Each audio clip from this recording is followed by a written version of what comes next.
Σας ευχαριστώ, Σεβασμιότατε.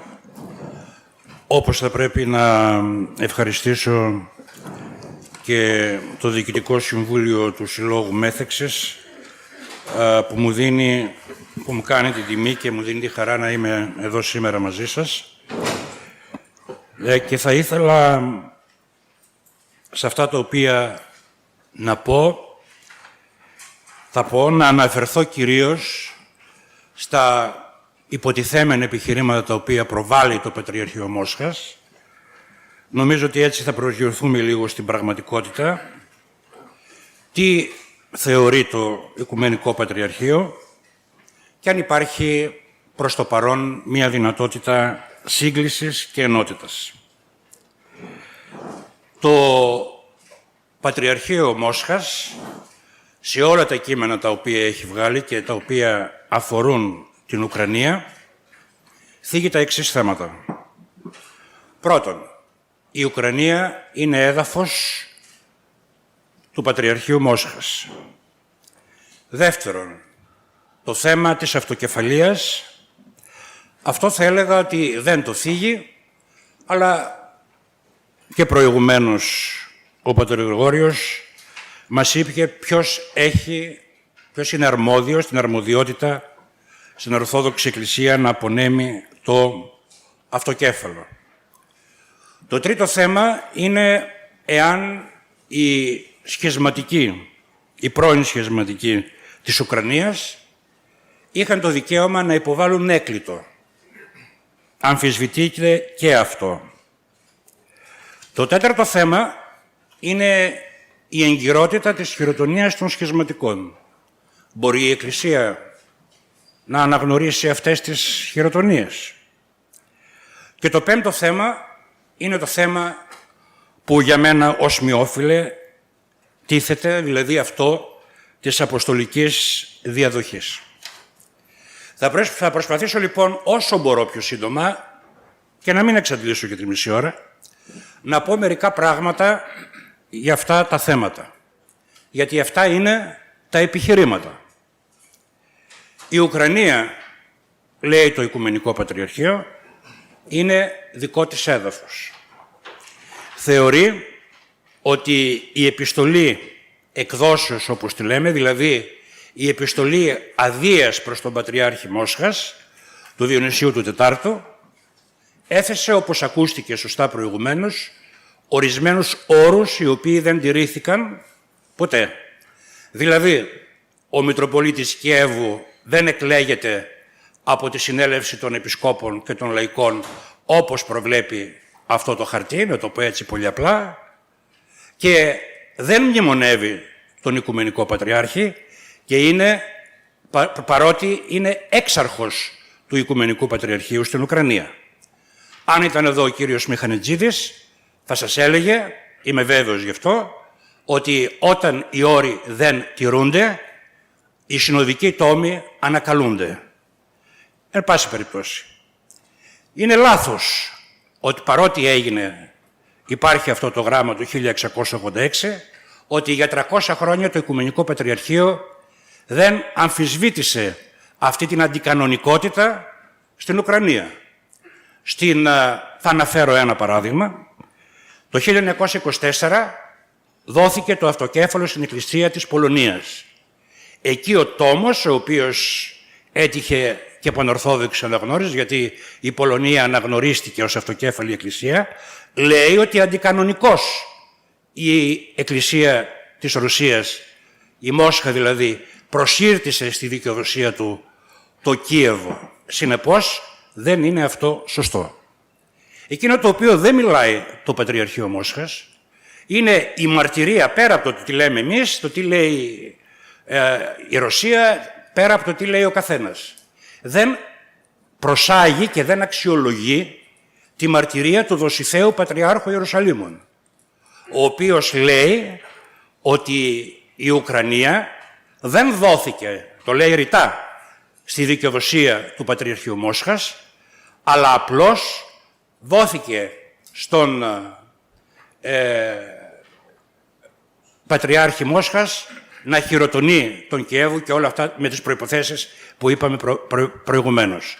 Δηλαδή, δεν δόθηκε η κανονική δικαιοδοσία. Τι λέει το Πατριαρχείο Μόσχας? Μας φέρνει δύο κανόνες.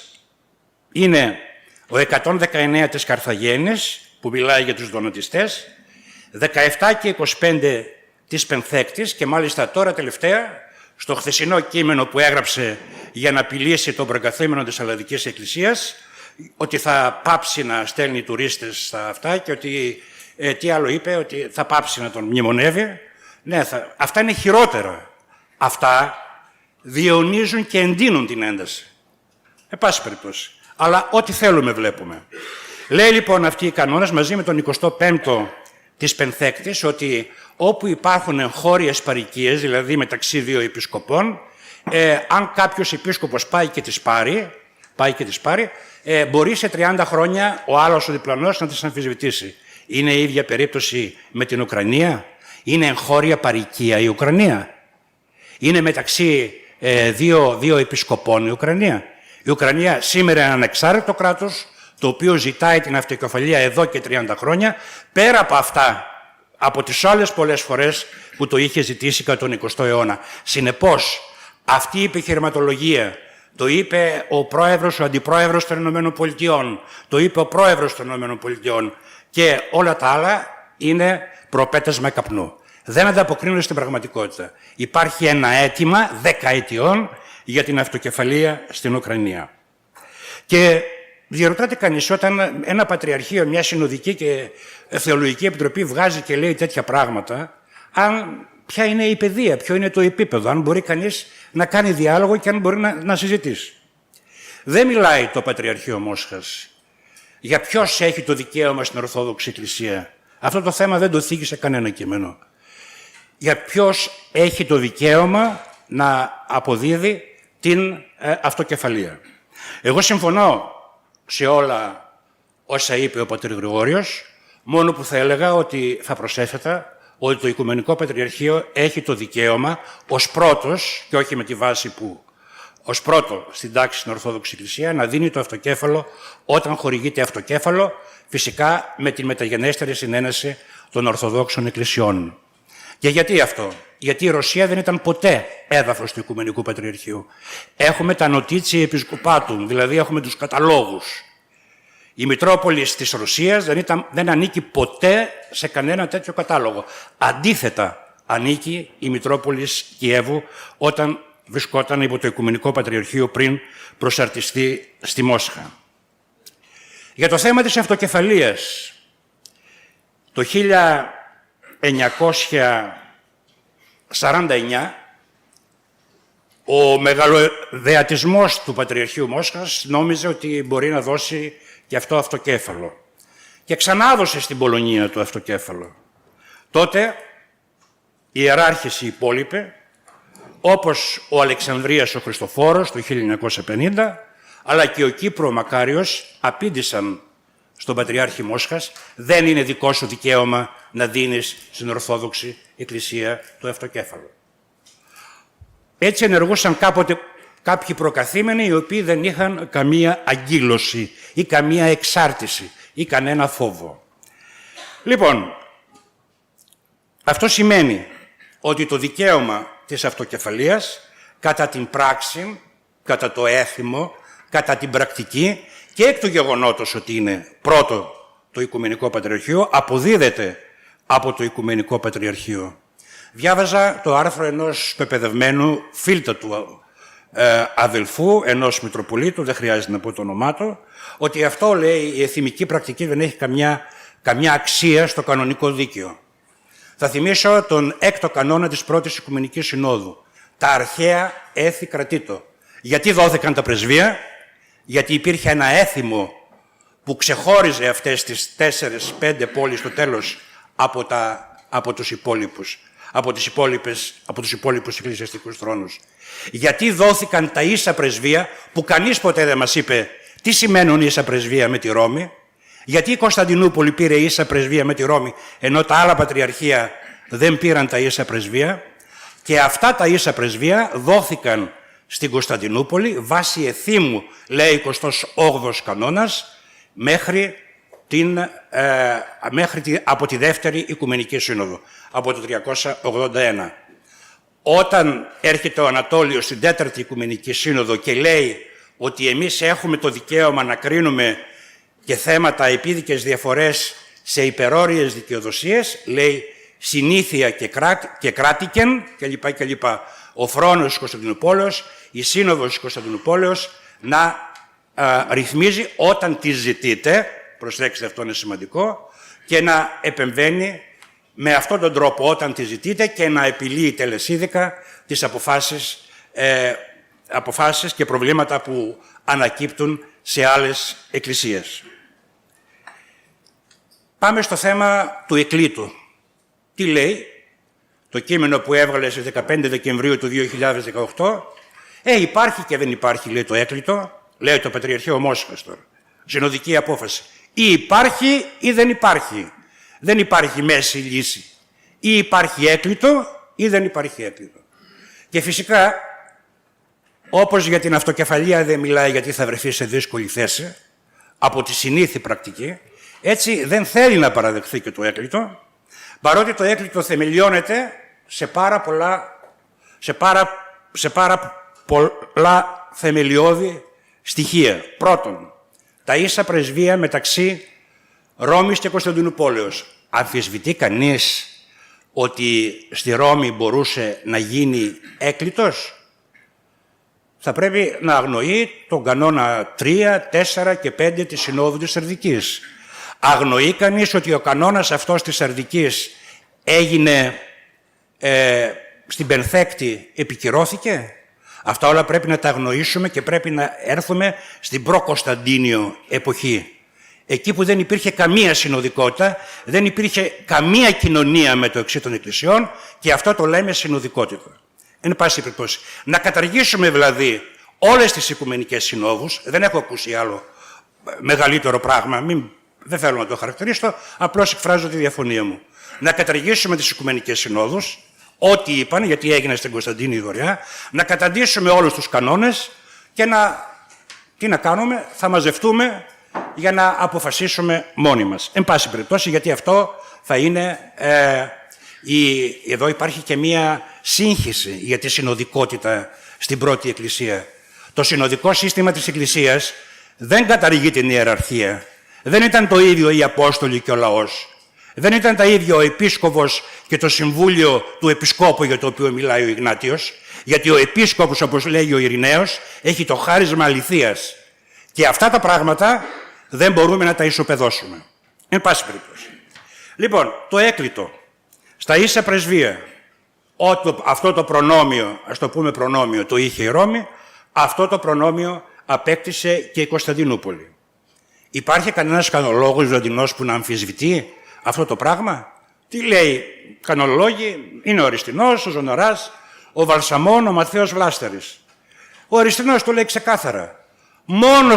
Μόνος ο Κωνσταντινούπολος μπορεί να επιλαμβάνεται επιδίκων υποθέσεων που προκύπτουν σε άλλες εκκλησίες. Να το καταργήσουμε?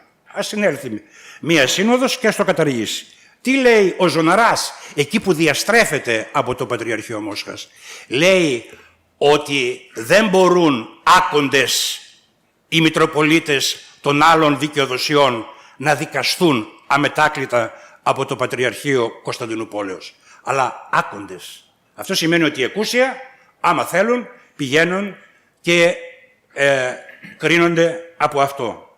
Το ίδιο λέει και ο Βαλσαμών, ο οποίος περισσότερο επιμένει στα ίσα προνόμια. Εφόσον το είχε η Ρώμη, το έχει και η Κωνσταντινούπολη. Τι λέει ο Ματθαίος Βλάσταρης? Εν της άλλης φρόνης, δηλαδή τις αμφισβητήσεις, τις επίδικες διαφορές που προκύπτουν στους άλλους θρόνους, τις επιλύει τελεσίδικα ο Πατριάρχης Κωνσταντινούπολεως. Βέβαια, πάμε σε κάτι άλλο, αφήνουμε τους κανονολόγους. Υπάρχουν οι κανόνες 9 και 17 της Χαλκιδόνας. Και μερικοί μας λένε ότι αυτοί οι κανόνες προβλέπουν μόνο, εκεί μιλάει για τον έξαρχο, μιλάει για το θρόνο της Κωνσταντινούπολεως και λέει ότι ισχύει ο κανόνας αυτός ίσχυε μόνο για τις διοικήσεις που υπήρχαν στην Κωνσταντινούπολη, δηλαδή Ασία, Φράκη και Πόντο. Και εγώ ρωτώ, μαζεύτηκαν όλοι οι πατριάρχες, όλοι οι σύνοδος για να ρυθμίσουν το θέμα της Κωνσταντινούπολης? Νομικά, όταν ερμηνεύουμε έναν κανόνα, ερμηνεύουμε τον οποιαδήποτε νόμο. Όταν ο νόμος δεν κάνει διακρίσεις, εμείς κάνουμε διακρίσεις και λέμε, επειδή μας συμφέρει, ίσχυε μόνο για τις διοικήσεις, τις 3 διοικήσεις που υπήρχαν στον Κωνσταντινούπολεως. Πέραν τούτου, αν αυτοί είχαν το δικαίωμα, οι επίσκοποι αυτών των 3 διοικήσεων, να φτάνουν μέχρι την Κωνσταντινούπολη ως ίστατη βαθμίδα, αυτό δεν είναι αδικία, αυτό δεν είναι ανισότητα απέναντι στους άλλους επισκόπους των άλλων δικαιοδοσιών, δηλαδή Κύπρου, Αντιοχίας και Ιερουσαλήμων, οι οποίοι δεν θα είχαν αυτή τη δυνατότητα? Λοιπόν, δεν θέλω να επιμείνω πολύ στην ερμηνεία αυτών των κανόνων, άλλωστε, ξέρετε, τους κανόνες τους ερμηνεύει η Εκκλησία. Και η Εκκλησία έχει μια διηνική πράξη με δεκάδων υποθέσεων, οι οποίες δείχνουν ότι στην πορεία της αυτό το έκλειτο έγινε πραγματικότητα, εφαρμόστηκε. Αν θέλετε, έχω εδώ τώρα, δεν διαβάζω το κείμενό μου, μπορώ να σας διαβάσω μερικές από αυτές τις οποίες έχω γράψει. Πάω στο 4ο σημείο. Οι χειροτονίες των σχισματικών. Ποια είναι η δουλειά της Εκκλησίας? Η δουλειά της Εκκλησίας είναι να προσπαθεί να επαναφέρει στην κανονικότητα τους σχισματικούς. Αυτό είναι μία προσπάθεια συνεχής. Λέει λοιπόν, αρχίζουμε από τους κανόνες. Ο Μέγα Βασίλειος στους πρώτους κανόνες, στον πρώτο κανόνα, μιλάει για τους καθαρούς και λέει ότι οι καθαροί δεν μπορεί τώρα όταν έρχονται στην Εκκλησία να γίνονται δεκτοί χωρίς βάπτισμα, αλλά λέει μετά, επειδή υπάρχει, λέει, ένα έθος, το επαναλαμβάνω αυτός εκείνος που αμφισβητούν το έθος, γιατί το έθος έχει ισχύ δικαίου, θετικού δικαίου, εξισούται με θετικό δίκαιο, να ακολουθήσουμε, λέει, ακολουθητέων το έθος. Και εφόσον κάποιοι δεν τους βαφτίζουν, να μην τους βαφτίζουμε. Εκεί που έχει περισσότερο ενδιαφέρον δεν είναι οι καθαροί. Είναι οι εγκρατήτες, οι οποίοι δεν τελούσαν το βάπτισμα στην Αγία Τριάδα. Και εδώ τίθεται, δεν ήταν μόνο σχισματικοί, δηλαδή ήταν και αιρετικοί. Και τι λέει? Και για τους καθαρούς, αλλά και για τους εγκρατήτες. Όταν είστε στο σχίσμα, διακόπτεται η ακολουθία της χάριτος του Αγίου Πνεύματος. Δηλαδή, δεν μπορεί να για το Μέγα Βασίλειο, δεν μπορεί να υπάρξει σχισματικός που να έχει και αποστολική διαδοχή. Δεν μπορεί να υπάρχει σχισματικός ο οποίος να τελεί έγκαιρα μυστήρια. Δεν μπορεί να υπάρχει Άγιο Πνεύμα. Αυτή είναι η γνώμη του Μεγάλου Βασιλείου. Και εκείνος ο οποίος έχει αυτή τη γνώμη έρχεται μετά και λέει ότι κάναμε μερικές παραχωρήσεις με τους εγκρατήτες και μπήκαν κάποιοι στην Εκκλησία, πολλοί από αυτούς μπήκαν, λέει, στην Εκκλησία χωρίς να βαφτιστούν και μάλιστα αναγνωρίσαμε και την ιεροσύνη κάποιων ιερέων που είχαν αυτοί. Είναι ο Σατορνίνος και ο Ζώηνος. Και λέει, καλώς, αφού έγινε, να το δεχθούμε κι αυτό. Άλλη περίπτωση. Είναι η περίπτωση των δονατιστών, με τη σύνοδο της Καρθαγένης. Αμφισβητεί κανείς, μα το λέει ο κανόνας. Εισέρχονται στην Εκκλησία και τους αναγνωρίζεται η χειροτονία και τους αναγνωρίζεται ακόμα και ο τόπος στον οποίο ως σχισματικοί ή αιρετικοί κατήχαν. Θα πρέπει να πούμε ότι για να κατανοήσουμε αυτά τα πράγματα θα πρέπει να ξέρουμε πρώτα, να έχουμε συνειδητοποιήσει πρώτα το εξής, ότι η Εκκλησία υπέρκειται των κανόνων. Δεν υπέρκυνται οι κανόνες της Εκκλησίας. Η Εκκλησία ερμηνεύει τους κανόνες, η Εκκλησία θέτει τους κανόνες, η Εκκλησία εφαρμόζει τους κανόνες και πάντοτε κάνει αυτό το οποίο θεωρεί ως κατάλληλο την κάθε στιγμή. Να αναφέρω ένα παράδειγμα. Αναφέρω ένα παράδειγμα, τον 95ο κανόνα της Πενθέκτης. Τι λέει? Για αυτούς που εόρταζαν το Πάσχα τη 10η του μηνός Νισάν και επέμεναν σε αυτό, αυτοί όταν ήθελαν να μπουν στην εκκλησία έπρεπε να υποστούν χρήσμα για να μπουν. Και μετά λέει παρακάτω, όσοι είναι νεστοριανοί, όσοι είναι μονοφυσίτες, όσοι είναι μονοφελίδες, αυτοί δεν χρειάζονται ούτε χρήσμα. Πώς δικαιολογεί κανείς? Δηλαδή το ίδιο είναι να είσαι, όχι θα λέγαμε σήμερα πάλι να διαφωνείς στο ημερολόγιο, και το ίδιο είναι να περιπίπτεις σε χριστολογικές αιρέσεις. Τι σημαίνει αυτό? Σημαίνει ότι η Εκκλησία κάθε φορά ρυθμίζει τις σχέσεις της με τους εκτός αυτής, όπως αυτή το θεωρεί κατάλληλο. Υπάρχουν μεμονωμένες περιπτώσεις, γιατί κάποιος μίλησε για μεμονωμένες περιπτώσεις και γενικές περιπτώσεις. Θα αναφέρω μερικές, αυτά δεν μπορώ να τα πω απ' έξω, θα αναφέρω μερικές μεμονωμένες περιπτώσεις που σχισματικοί ή αιρετικοί με χειροτονία έξω από την κανονική εκκλησία έγιναν αποδεκτοί από την εκκλησία.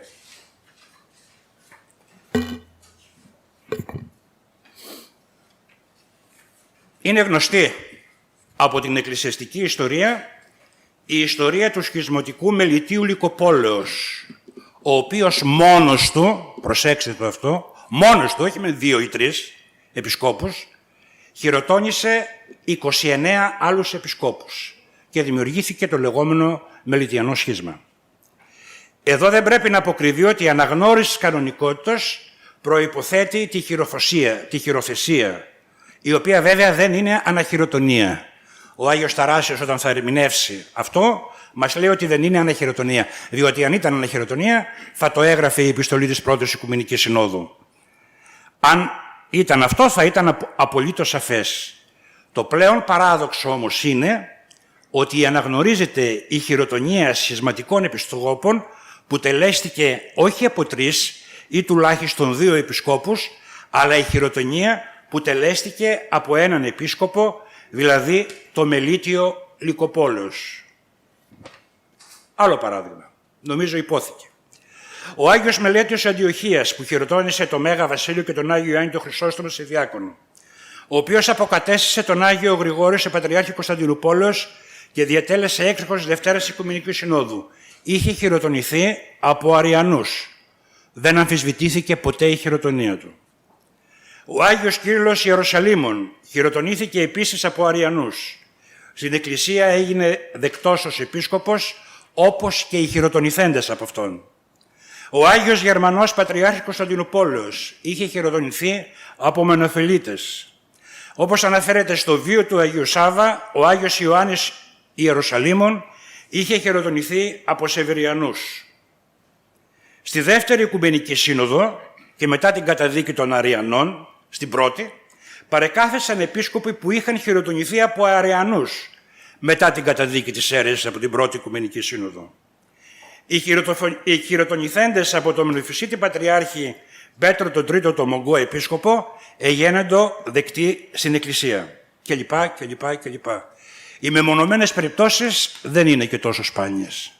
Τώρα θα πάμε και στην περίπτωση της 7ης Οικουμενικής Συνόδου, που εκεί δεν είναι μεμονωμένες περιπτώσεις, είναι επίσκοποι από μια άλλη σχισματική και αιρετική εκκλησία, οι οποίοι γίνονται δεκτοί στην 7η Οικουμενική Σύνοδο, όχι μόνο τους αναγνωρίζεται η χειροτονία, εννοείται ότι αν εγκαταλείψουν την κακοδοξία, αυτό είναι το αυτονόητο, αλλά τους αναγνωρίζεται και η θέση την οποία κατήχον προηγουμένως. Στην Τρίτη Συνεδρία καταγράφεται το εξής. Έδοξε τη Αγία και Μεγάλη Οικουμενική Συνόδο, ακολουθησάσει της πατρικής και εκκλησιαστικής θεσμής, δέχεστε τους εξαιρέσεως επιστρέφοντας, αυτούς που επιστρέφουν από την αίρεση, έτοιμην και τους υποαιρετικών χειροτονηθέντες, ακόμα και αυτούς που χειροτονήθηκαν από αιρετικούς. Όσοι έχουν μελετήσει την 7η Οικουμενική Σύνοδο δεν το αμφισβητεί κανείς από αυτό. Διάβαζα και το βιβλίο του κυρίου Νικόλαου Νικολαίδη, ο οποίος δεν ανήκει, ξέρω εγώ, να πείτε ότι εγώ έχω κάποιο λόγο, ανήκω στο Οικουμενικό Πατριαρχείο. Αυτό το δέχεται. Διάβαζα το βιβλίο του κυρίου, ποιος ήταν στο τμήμα Θεολογίας στις Οικουμενικές Συνόδους, ο καθηγητής, ο κύριος Γιαννόπουλος, διαβάστε το να το δείτε. Λοιπόν, πάμπολα παραδείγματα έχω γράψει, δεν μπορώ να τα διαβάσω. Τι έκανε η Εκκλησία της Ρωσίας, αναγνώρισε ποτέ χειροτονίες σχισματικών? Θα πάρω ένα παλιό παράδειγμα και θα πω και ένα νέο. Το 1840 η Εκκλησία της Μόσχας δέχτηκε χωρίς αναχειροτονία ουνίτες. Ιστορικός επιβεβαιωμένο. Όταν θα το δώσω αυτό γραπτό, θα βάλω και την πηγή. Αλλά πάμε να δούμε και το 2008 τι έκανε η Εκκλησία της Μόσχας όταν δέχτηκε τους επισκόπους της Ροκόρ, τους Ρώσους της Διασποράς. Τι έκανε? Αυτούς που θεωρούσε σχισματικούς.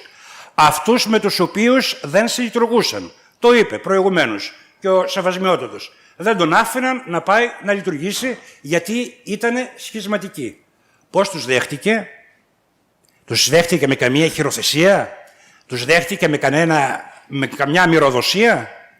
Τους δέχτηκε με την υπογραφή ενός συμβολέου? Συμβόλαιο ήταν, συμφωνία ήταν.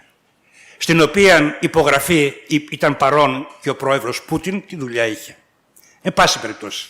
Ήταν παρόν και ο πρόεδρος Πούτιν, ο οποίος δεν αναμειγνύεται πουθενά και ο οποίος δεν έχει κανένα ρόλο σε όλα αυτά. Εν πάση περιπτώσει, αλλά το σημαντικό εδώ είναι ότι την έχω μεταφρασμένη από τα ρωσικά την προσευχή. Άμα προκληθώ, θα τη διαβάσω.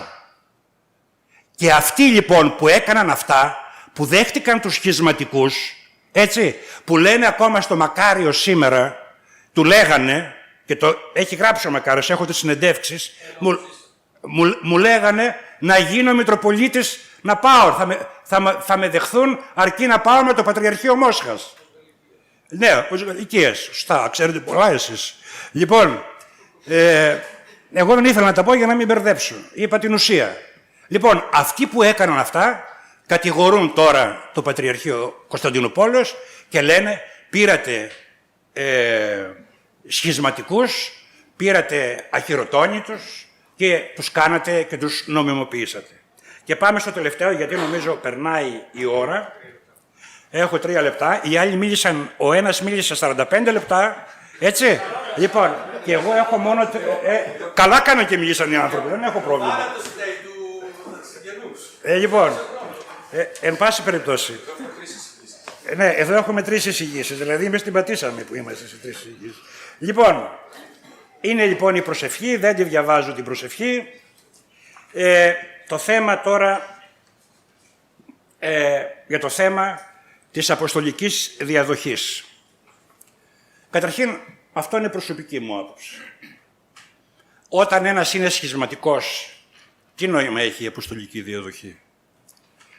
Λένε παράδειγμα, ο Πάπας έχει αποστολική διαδοχή. Προσέξτε. Δηλαδή, για μένα αυτό που είναι η παραφροσύνη. Ο Πάπας έχει αποστολική διαδοχή, γιατί είναι διάδοχος αυτού που ήταν στο σχίσμα, είναι κανονικός διάδοχος. Αλλά αν με ρωτήσεις, αναγνωρίζεις το βάπτισμα των Ρωμαιοκαθολικών? Θα σου πούνε όχι. Ρωτάω κι εγώ, υπάρχει κανένας διάδοχος των Αποστόλων αβάπτιστος? Δεν μπόρεσα αυτό το πράγμα να το καταλάβω. Αλλά, εν πάση περιπτώσει, ας πούμε ότι θα έπρεπε να δεχθούμε την αποστολική διαδοχή. Λοιπόν, ο καθερηθής από το Πατριαρχείο Κιέβου Φιλάρητος, μαζί με το Μακάριο που υπέβαλαν έκλητο, και προβάλλεται το επιχείρημα ότι ο Πατριάρχης Βαρθολομαίος αναγνώρισε αυτή την καθαίρεση. Καλά έκανε και την αναγνώρισε. Όποιος παπάς ή επίσκοπος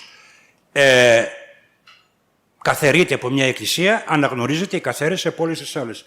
Αυτό δεν του στερεί το δικαίωμα να υποβάλει έκλητο στο Οικουμενικό Πατριαρχείο. Άλλο το ένα, άλλο το άλλο. Μην χρησιμοποιούμε τα πράγματα έτσι όπως θέλουμε. Λοιπόν, εν πάση περιπτώσει, τώρα ερχόμαστε από το Φιλάρητο και το Μακάριο για να δείτε πόσο παραποιεί τα πράγματα η ρωσική επιχειρηματολογία. Και εγώ υποστηρίζω ότι είτε η αποστολική διαδοχή εννοηθεί ως διαδοχή τάξεως, είτε ως πίστεως και στις δύο περιπτώσεις αυτή η αποστολική διαδοχή είναι δεδομένη. Οι επίσκοποι του πρώην Πατριαρχείου Κιέβου έχουν διαδοχή διότι χειροτονήθηκαν από τον πρώην Πατριάρχη Φιλάρετο που με τον κανονικό επίσκοπο Ποτσάεφ Ιάκωβο Παντσιούκ εγκατέλειψαν το Πατριαρχείο Μόσχας. Υπήρχαν δύο από τη Ρωσική Εκκλησία που έφυγαν και αυτοί έφτιαξαν αυτή την παράταξη. Το ίδιο ισχύει, έχω εδώ, μια στιγμή, θα το δείξω γιατί δεν νομίζω ότι πρέπει να σας κουράσω, άλλωστε έχω μόνο 3 λεπτά. Εδώ, υπάρχει στο ίντερνετ. Περί των χειροτονιών στην Ουκρανική Αυτοκέφαλη Ορθόδοξη Εκκλησία. Για να δείτε πού φτάνει ο Μακάριος. Εγώ δεν πιστεύω στην αποστολική διαδοχή της Εκκλησίας, το είπα. Αλλά αφού αυτό προβάλλεται ως τελευταίο επιχείρημα, κατάλαβε το Πατριαρχείο Μόσχας ότι όλα τα άλλα δεν περνάνε και κατέληξε σε αυτό. Αλλά εν πάση περιπτώσει, αν το θέλετε, εγώ δεν προτίθεμαι τώρα να διαβάσω. Μπορώ να το κάνω, αλλά δεν υπάρχει ο χρόνος. Λοιπόν, τελειώνουμε. Το Οικουμενικό Πατριαρχείο στην περίπτωση της Ουκρανίας προσέβλεψε και προσβλέπει στην ενότητα. Μια στάση αδιαφορίας ή ουδετερότητας, γιατί είναι και αυτοί που μας λένε να είμαστε ουδέτεροι, διαιωνίζει το πρόβλημα και δεν το επιλύει. Μπροστά στο γελίο και αξιοφρύνητο φαινόμενο να υπάρχουν 3 διαφορετικές Ορθόδοξες Εκκλησίες, φαινόμενο το οποίο δυστυχώς ειρωνεύονται σκοπτικά οι ετερόδοξοι ή οι αιρετικοί, όπως θέλουν κάποιοι Ρωμαιοκαθολικοί και Προτεστάντες, απεφάσισε τη δημιουργία μιας αυτοκέφαλης εκκλησίας στην Ουκρανία, στην οποία όμως οι αρχιερείς της υπό το Πατριαρχείο Μόσχος Αυτόνομης Εκκλησίας στην Ουκρανία, χειρογωγούμενοι από αυτό, με εξαίρεση μόνο 2, αρνούνται να συμμετάσχουν. Το Πατριαρχείο Μόσχας, και αυτό είναι πολύ σημαντικό, ουδέποτε προσπάθησε να εξηγήσει γιατί τόσο πολύ θέλει και επιμένει να χειραγωγεί μια εκκλησία σε ένα ανεξάρτητο κράτος πλέον. Η πρόταση για μια σύναξη προκαθημένων, δυστυχώς, είναι επί του παρόντος τουλάχιστον καταδικασμένη για προφανείς λόγους σε αποτυχία. Δεν υπάρχουν οι προϋποθέσεις. Υπάρχει χάσμα στις θέσεις. Δεν υπάρχει δυνατότητα σύγκλησης χωρίς διάθεση αναγνώριση και αποδοχής σημαντικών κανονικών παραμέτρων και χωρίς απεξάρτηση από οικονομικές, δυστυχώς, και εύχομαι να μην προκληθώ, δεν θα ήθελα να το πω, από πολιτικές, ακόμα και γεωστρατηγικές αγκυλώσεις. Όταν σε κρατάνε ή σε έχουν στο χέρι, δεν μπορείς να ενεργήσεις όπως θα έπρεπε να ενεργήσεις. Αυτό θέλω να πω. Εκτός αυτού εκτοξεύονται εμφανώς από το Πατριαρχείο Μόσχας απαράδεκτες απειλές και εκβιασμοί που ενισχύουν έτσι περαιτέρω την ένταση. Μια από αυτές ήταν οι απειλές των Αρχιεπίσκοπων Αθηνών. Δεν μπορεί να θεωρήσει κανείς εύκολα ότι το Πατριαρχείο Μόσχας αγνοεί την κανονική διάσταση του προβλήματος, παρόλες τις σχετικές ενίοτε επιφυλάξεις για τη θεολογική ανεπάρκεια των κειμένων που εκδίδει. Η κύρια αιτία οφείλεται στο γεγονός ότι το εκκλησιαστικό πρόβλημα της Ουκρανίας έχει καταστεί και πολιτικό. Ουδής αγνοεί ότι η Ρωσική Εκκλησία έχει καταλήξει τα τελευταία χρόνια να αποτελεί το βραχίωνα της εξωτερικής και υπεριαλιστικής και επεκτατικής πολιτικής του Κρεμλίνου, για το οποίο υπό το Πατριαρχείο Μόσχας Εκκλησία στην Ουκρανία αποτελεί ένα κύριο άξονα επιρροής στις πολιτικές σκοπιμότητες. Για τον λόγο αυτό δεν επιθυμεί μια αυτοκέφαλη εκκλησία στην Ουκρανία. Τέτοιες όμως συζεύξεις μεταξύ κράτους και εκκλησίας, όποτε έλαβαν χώρα, πολλές φορές, τις περισσότερες, είχαν οδυνηρές συνέπειες για την ίδια την εκκλησία. Η αποσύνδεση του Πατριαρχείου Μόσχας από τις επιδιώξεις του ρωσικού πολιτικού καθεστώτος σε συνδυασμό με την αλαζονία που το διακατέχει, θα ήταν ένα σοβαρό βήμα για την επίλυση του προβλήματος και την ειρήνη. Εάν αυτό αργήσει πολύ, θα αργήσει και η υπέρβαση της εκκλησιαστικής κρίσης. Σε κάθε περίπτωση, η πορεία προς την ενότητα, ακόμα και όταν παραθεωρούνται θεμελιώδεις εκκλησιολογικές και κανονικές παράμετροι, υπαγορεύεται από τον κοινό νου. Το κέλευσμα του κοινού νοός είναι προφανές. Το μέλλον ανήκει σε μία μοναδική και κανονική αυτοκέφαλη εκκλησία στην Ουκρανία. Σας ευχαριστώ.